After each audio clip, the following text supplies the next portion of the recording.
na nga ba eh. Sa Bisaya kasi, bye, babae. Ayun, okay. Bye, bye. Okay, okay. Oh, anong message mo sa kanya? Oh, ano bye? Sikat na ako. Bay, sikat na ako ngayon. Nandito na ako sa Itbulaga ngayon. Wow. Mahalin mo pa rin ako. Ayun, ayun, nagkamali ka, iniwan mo ako. Sabi mo. Iniwan mo ako eh. Nandito na ako ngayon sa Itbulaga. Sisikat na po ako ngayon. Sabi mo, nagkamali ka, iniwan mo ako. Nagkamali ka, iniwan mo ako eh. Wow! Etong si Vicky, Papu. Ayan. Ang tagal niya na rin kay Team Yap. Yap. Pero ako, naaalarma. Bakit? Pangatlo na to, na single parent. At si Vicky, tatlo ang anak na naiwan sa Leyte po. Leyte. Leyte. Ano nangyari naman? Bakit Hindi po kami magkasundo ng asawa ko. nag-asawa kayo tapos naghiwalay kayo? Ah. Ilang years mo nang hindi nakikita yung mga anak mo? 3 years po. Anong balak mo ngayong Pasko? Dito lang po ako. Bakit hindi mo dadalaw yung magpapasko? Kasi po walang pera eh. Walang Kapag pera. nanalo ka rito, Oh, pag nanalo ka, madadalaw ba yung mga anak mo? Oo, madadalaw po Ayan. sila. Oh, batiin mo na muna, baka nanonood. Hello mga anak ko. Magpakabuti kayo sa pag-aaral ah. total taga Leyte naman kayo, sabi mo sa kanila, I shall return. Sabi mo. I shall return. Yun! Nyok! Baka Okay. akala mo, pinapabayaan ka lang ni Janice. May mensahe kaya si Janice sa'yo. Janice, pasok!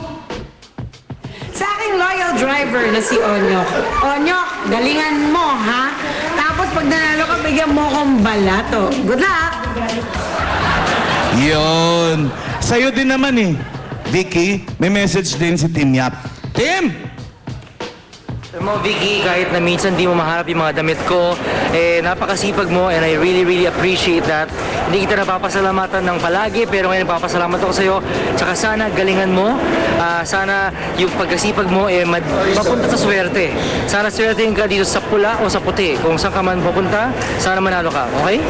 Good luck, Vicky. Thank you po. Si Team nagrereklamo, hindi makita ni Vicky yung mga damit. Ang dami-dami mo kayang damit. Hindi pa kita nakikita nag-ulit. Eto na, Papu. Kailangan na nga nilang sumagot dito, Vicky. Para kasi makatabla? mm, Or pag hindi nakatabla, siguradong panalo panalo na itong mga driver. Eto na, category number 5. Comedy at drama. Comedy at drama, mapapanood sa TV at pelikula. Eto si Julia. Yes. Panoorin itong eksena namin ni Wally Action. Emily! Emily! Emily! Bakit ka umiiyak? Kasi Greco, napanaginipan kita. Pinatay ka rin ng lalaking nakaitim. Ha? Lalaking nakitim. Emily. Dito ka. Umilig ka sa aking dibdib. Panaginip lang yon. Hindi totoo yun at hindi mangyayari sa akin yun. Emily, napansin ko. Palagi mo akong napapanaginipan. The Mahal time mo ako, is 1 p.m. Greco, I hate you. Lasing ka ba? Di pa.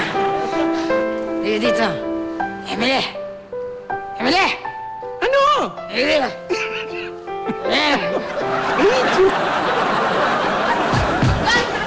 Cut!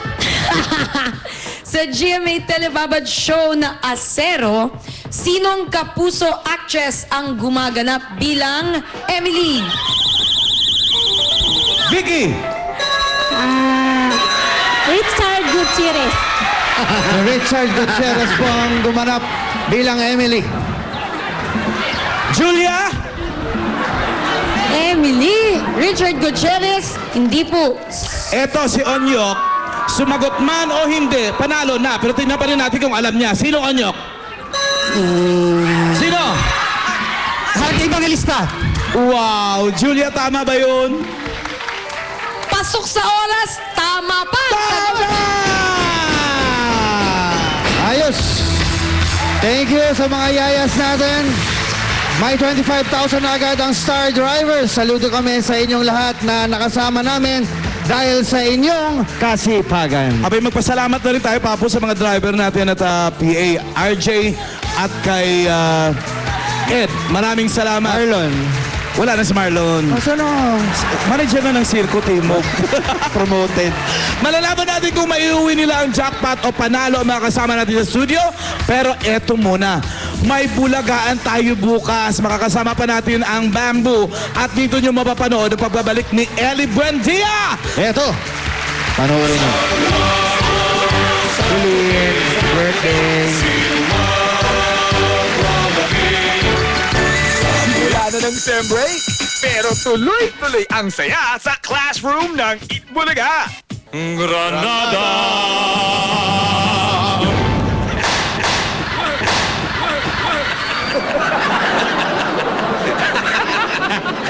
O di kang... Nakita ko! Nakita ng taong bayan!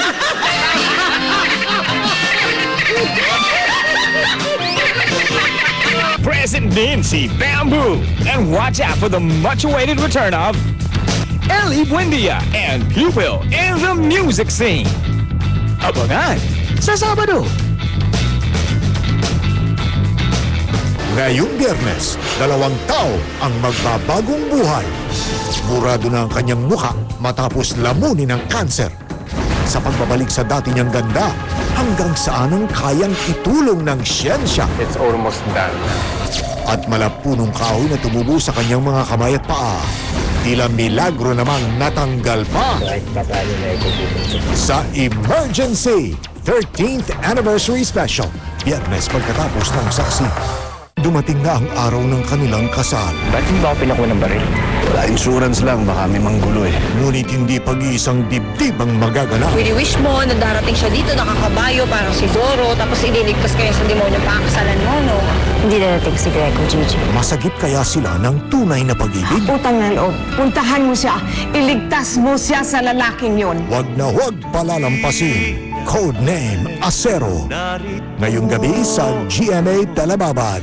Hindi ko maintindihan kung paano ang isang tribo mula sa pinakamalakas bigla na lang nawalan ba ng fire? Simula talaga malakas kami. Pero yung pagkawala ni Gigi, simula na rin ang pagkina ng pwersa namin. Nagkakanya-kanya na ang Jarakay. Wala kakakampi kundi sarili mo. Nakakainis yung tao eh. Medyo kabado ako. At ang pang-8 castaway na natanggal sa Survivor Philippines. Expected. Mamayang gabi, pagkatapos ng La Lola. Minsan, may dumarating na mga family problems. Sumasakit ang ulo ng mga misis kapag si Mister ay laging... Nasa labas? Lasing? Lasing! Laging busy. Ako naman, na-experience ka dito. Kahit gaano kabigat ang problema, ang mahalaga, lagi pa rin tayong magmamahalan because the family that plays together wins together. Family Feud. Ngayong gabi bago mag 24 oras.